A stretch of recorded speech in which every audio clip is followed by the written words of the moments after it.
What is going on YouTube? This is Acid Root. So I'm going to review the sixth album by Kanye West. Basically, this album is called Yeezus, and it came out in the late spring slash early summer of 2013. And I kind of look after it. This was a pretty heralded album, had a number of accolades attached to it, and was seen as basically at the time one of Kanye West's best. Kind of similar to like the College Dropout, Late Registration, possibly even Graduation, 808s and Heartbreak. Just all of those albums, Kanye was on a pretty good string of hits and continued to do it. But folks like allmusic.com, which is not very common for allmusic.com to give like a rap album past like a certain era, like a 5 stars, but they gave this album a 5 stars. The only real other album I can think that got 5 stars from allmusic.com in recent times, at least the past 12 or 13, 14 years, would this be Kendrick Lamar's Good Kid, Mad City. But that had that particular score. YouTube critics like The Needle Drop really liked this album, I would say, it seemed like. And I just kind of look after it. This was just a pretty cadence particular project that just caught a lot of accolades. And this was Kanye back when he was revolutionary and controversial, but there was still methods to the madness, and people fell in love with it. This is the Kanye that I think, despite the fact that he had hit albums like The College Dropout, Late Registration, and Graduation, those were all revolutionary albums too. But this sort of sound, when he went with like a more artful and kind of more madness like album, there were still methods to it that crossed over and allowed Kanye to continue to have popularity, which is just kind of thing. This is a pretty revolutionary album. It's just a minimalist approach, and that was originally what drew me away from this project. I do remember this project back in the day, but I just didn't mess with it quite as much because the sound just didn't quite hit me heavily enough. But the more I listen to it now, this was quite the blockade of an album, and this had a lot of particular styles. It really has like a pretty strong electronic sound. So this is not like typical Kanye West between like 2004 and 2012. It's a pretty drastic departure, and he would go on to do this with every Kanye album after this. It just would have a drastic kind of different sound. This is just kind of more abstract because I was expecting like Kanye West, like he did on Graduation and even 808s and Heartbreak and something like that. But this is a lot more electronic. It has Daft Punk influence or Daft Punk similarities and that type of stuff. This really has like some stark, and this is a pretty litty project. I mean, for 2013, there was some cruising bops on here, just some real flashy kind of tunes that were perfect for like the early, some good tunes on here that were perfect for like the early Spotify days and that type of stuff. Just some streaming highlights, some litty vehicle type moments for looking flashy and stunting and that type of stuff. Even some club bops on here, which is a lot more kind of lively an album. This is a pretty lively album, which is surprising just because Kanye was kind of seen as more of like a backpacker rapper. Now, I need to eventually listen to My Beautiful Dark Twisted Fantasy, but I do have to say that the 2000s Kanye West did not get quite as litty as he does on here. That's this kind of thing. This is definitely like a good shot in the arm. This is a pretty good shot in the arm from Kanye West just in terms of Adamant Weekend Life. It's 10 songs, and it just happens to really capture them extremely well. And the thing about it is just the fact that when this album initially came out, it didn't really have singles. That was kind of the thing. It didn't have like round producers and that type of stuff. That sort of situation didn't have like the Just Blaze beats and some of those type things as far as that kind of went. So it took a little bit for Black. Another thing that kind of deterred me from this project and not initially liking it as much was just the fact that it didn't really have singles. I mean, I looked at the album cover and it was just a picture of a CD with a piece of red tape on it. So, I mean, when they say looks can be deceiving, that was something that I kind of fell for back in 2013, but it is a good project. This is definitely going to get a rave score, pretty much higher than certain Kanye West albums that I can think of. I like this album better than Late Registration. I might like it better than College Dropout. I think I like it better than Cruel Summer, and I'd probably say I like it better than Watch the Throne too. I mean, it just was really like a compact burst of energy that just nailed it, did what it was supposed to, was revolutionary, was controversial, and just had like the amalgamated kind of gloss on here to be able to really showcase some of this. And it is a quite excellent weekend album. So there's just a number of things. I'm gonna go ahead and talk about the singles just to get into this. So the first single on this album was Black Skinhead, and this is a single that kind of didn't initially get airplay and really didn't hit that heavily on the Billboard 100. I don't know if they were still kind of bruised over the Taylor Swift stuff, but this is kind of the concept that Kanye West was just kind of in more kind of hardcore kind of territory, but he was still stirring up quite a bit of controversy, and this is quite a lit kind of song, and I definitely appreciate it. It's a pounding kind of sports game and outdoor event kind of bop. I would definitely say this really feels like you're at a football game, baseball game, even basketball game, something like that, those type things. It really has that kind of bop towards it. It's a nice jivey kind of song, and it kind of has some ruffled energy, but it's very typical Kanye. This is the sort of stuff that he was doing with like Diamonds Are Forever and some of those type ones, and Jesus Walks and some of those type ones. It's typical kind of Kanye as far as that kind of goes.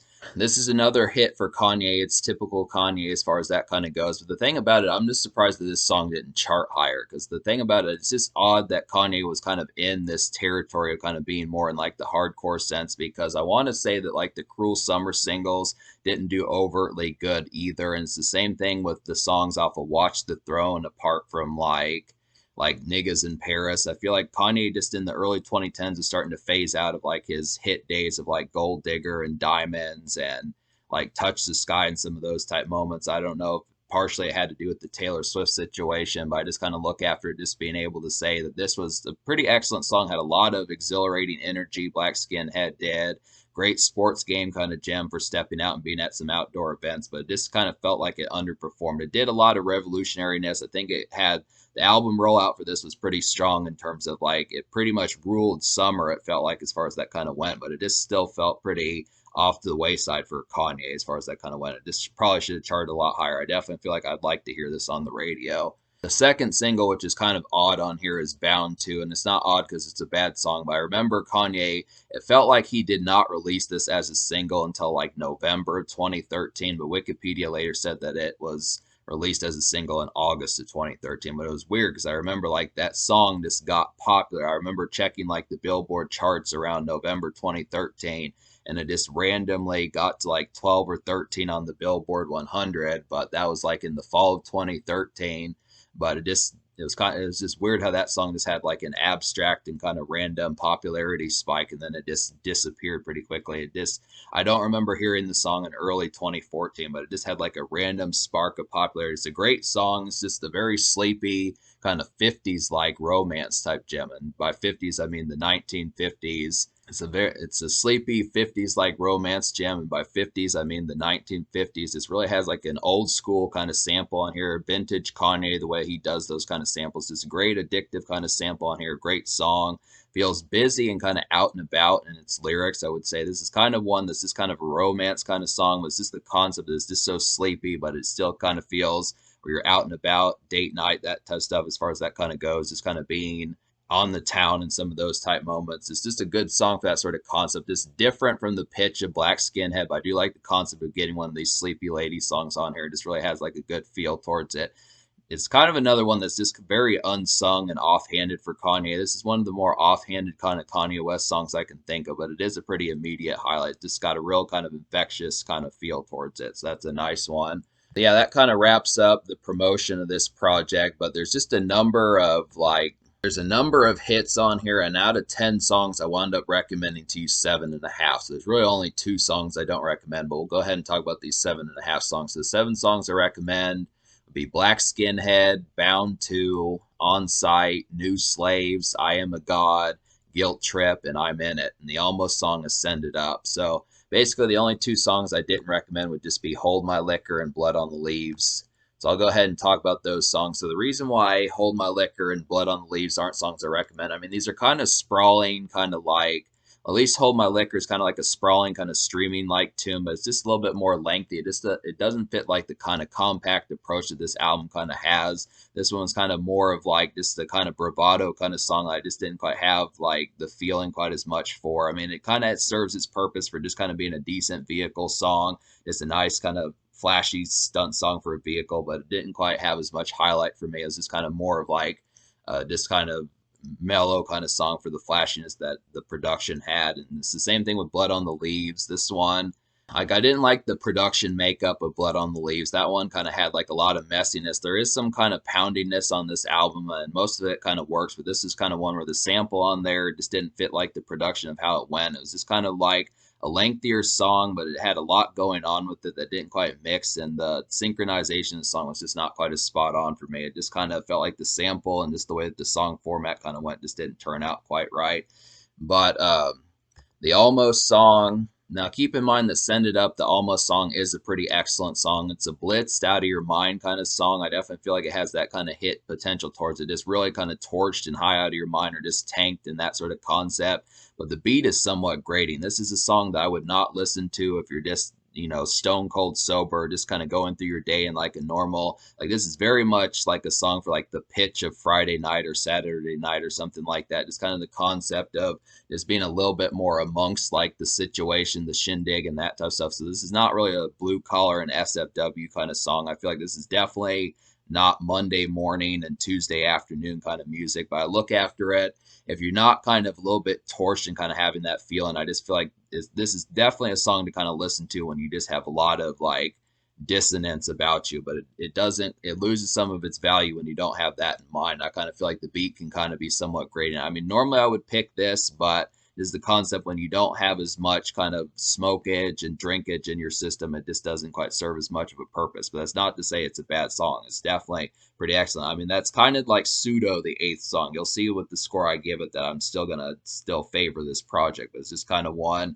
where it just doesn't do much justice when you listen to it sober as much. It's a very exhilarating kind of song. Like another nice one on here is New Slaves. This has a really excellent kind of beat on here. This is a real nice club gem. It's a flashy kind of stepping out hit. It's vintage Kanye. It's one of his kind of controversial, kind of revolutionary kind of songs that he typically does. Basically one of the best songs on the album. I feel like New Slaves is just an excellent one that just has a lot of poundiness about it. It's just an easy kind of club bop and really has some jivey kind of liveliness towards it. Easy kind of one that you could hear but probably back in clubs back in the 2010s and such. Just a real nice, lively one. And another one that's kind of similar to that is On Site. So there's a good chunk of songs. Like I was saying, this is a pretty good weekend album. This is a nice feel for that. On Site is like a real nice electro crunk bop. It really kind of feels like a blend between electronic music and crunk type music. It's kind of interesting to get Kanye on some of that type of stuff. It's kind of almost like a more litty version of the stuff that he was doing on 808s and Heartbreaks. With the 808s, but just without the heartbreak, I would have to say. Good weekend jive. It's a good get blitzed and feel good kind of tune. I definitely think this is another effectual one. Great way to kick off the album. I Am a God is a pretty power rap kind of tune. When you think of songs like power pop or arena rock or something like that, this is a good example of like power rap. It's not a term that's used very often, but this is definitely some powerful kind of rap music in here. Power rap, this is kind of a bop in that sort of sense. It's an arena-like gem, has some club flash about it. I feel like this is a song to go out and stunt to. This song has some good club flash. It's a good stunt slash flex song, and it's got some pounding synths. It's kind of similar to New Slaves, but not quite as jivey and as litty as that one. But it's the same kind of concept, just a little bit more laid back, but still in the same. It's a little bit more laid back, but still kind of in the same variation as New Slaves and Black Skinhead and some of those. It's a great 4-song kickoff to this album as far as that kind of goes. Like these are just a blockade of excellent songs that just really have some good, excellent weekend jive. It was pretty unlike Kanye for the time. I mean, especially this is just revolutionary towards what it did. Just really had that aspect of delivering upon it well. Basically kind of like Kanye with just a more electronic kind of sounding, and just Kanye with the more electronic kind of sounding, not quite crunk core, but just in the same concept of just getting like some real kind of weekend jive that just really was like a spike compared to like the feel of like Cruel Summer, which was just different. I mean, that one still felt like a standard rap album. It was just kind of more like where Kanye was still kind of on revolutionary type feels of some of the stuff he did with like, it's a little bit different from Kanye of the Cruel Summer days with songs like New God Flow, Mercy, and Click, and some of those type moments where that felt like more of like a standard rap album. But this album really, like I was saying before, really bucks that trend. Just has a lot of these kind of electro kind of bops on here. It just really feels like a refreshing Kanye that's just completely out of the ordinary. I just don't know where Kanye kind of got this inspiration from, but it's an album that has a lot of surprising revere towards it that just kind of, I mean, I know a lot of folks probably thought that also back in 2013, but just to kind of say, it's just interesting that when Kanye, like, the thing about it was just like 8 months before this album came out in June of 2013, Kanye, it just didn't make sense as to what kind of happened. I think there's a lot of folks that just wonder what the transition process kind of was, if it was just Kim Kardashian or what it was between September of 2012's Cruel Summer and June of 2013's, like, June of 2013's Yeezus and stuff. It just was a complete stark departure, and it's just interesting because most of the time, such transformations usually take like a couple years. Like if Kanye wouldn't have come back until like 2014 or 2015 or something, that would have seen a lot more of like a reasonable transaction. Not to say it's unreasonable; it's a great album, but just kind of it really felt like this out of nowhere that Kanye got like a pretty abrupt second win that just kicked a lot of ass. That's kind of the thing. But to talk about some more of these, like I'm in it is a nice one. This is like a real nice streaming litty vehicle gem that just feels like a nights out kind of stunt song, and it has a real nice crisp feel about how that kind of goes. This is kind of one for just kind of stepping out in a more glitzy kind of sense, but it's just kind of more vehicle prone. This one's not quite as much of like a club bop as New Slaves or Black Skinhead or like I Am a this one's not quite as club bound as Onside or New Slaves or Black Skinhead or some of those type ones, but I would have to say it's just a good kind of streaming highlight for just sprawling kind of out and about and just kind of appreciating the sights. It's just a good one. Yeah, I'm in it. It's just a very looming one too. I feel like I'm in it. It's just a very looming one that just kind of has like a lot of the stuff that Travis Scott kind of does and those type folks, like Future in some cases, those kind of sprawling type ones that just really feel like a real overcast kind of feel. This is definitely one for that sort of gem. It's very Travis Scott similar, I'd have to say. Guilt Trip is a nice one. And this is kind of a ladies cut on here. This is another one that would be a good pairing with Bound to. It's a little bit more glitzy, but I do like this one. It's an early kind of streaming hit. Guilt Trip is a very early streaming hit. I feel like this is a good song for like some early Spotify type days. Thinking back to some of those days when streaming was really starting to hit hard on like rap albums.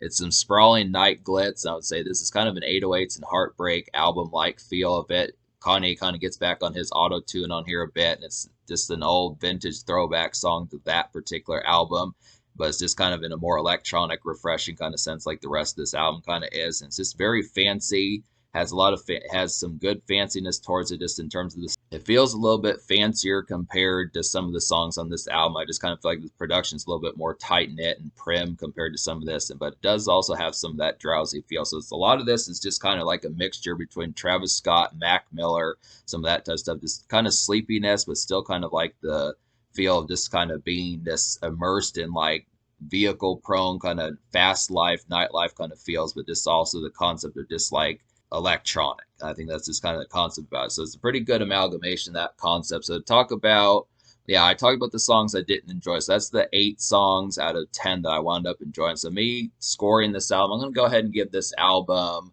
like a 9.25 out of 10. I feel like that's pretty good. I mean, the reason why I didn't give it a 10 is because the reason why I didn't give this album a 10 is because there were 2.5 songs I didn't enjoy, which I feel like Send It Up is pretty damn close to being the 8th official song that I like. And if I had liked that one just wholesomely more, I would have given this album like a 9.5 out of 10 because it's just that sheer in quality. If I kind of look after it, there's really no point to listening to Send It Up when you're just on stone cold sober kind of vibes and that type of stuff.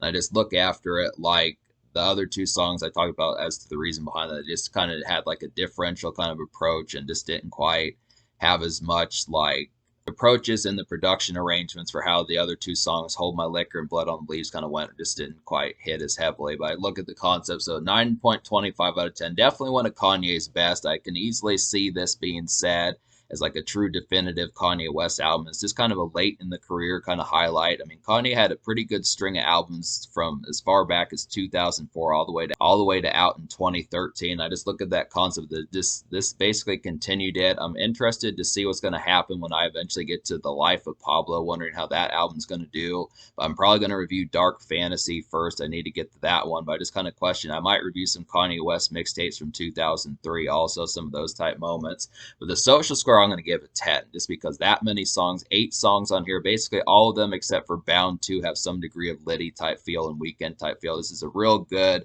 jolt of energy and shot in the arm as far as talking about just like a sheer kind of bravado and just powerhouse kind of feel, just exuberant kind of nightlife. It's just really kind of pounding. I appreciate that concept. This is one of the most weekend oriented Kanye albums that I've seen in a while, so I would have to credit him for that. It's pretty much just all but on the cusp of getting like a 10 out of 10, but it's just the quality in terms of that. Like the Social Score at least gets a 10, but the 9.25 is just pretty damn close. I feel like if there had been like another song, it would have been, yeah, that would have been the thing. But so In terms of the future, Kanye has not dropped an album since Donda 2 in early 2022. He's supposedly working on stuff. We'll have to see what kind of goes along with it. But there are a few more Kanye West projects I'm going to get to and such. But this is definitely a pretty surprisingly robust and kind of furious kind of album that kicks a lot of ass and it's very litty.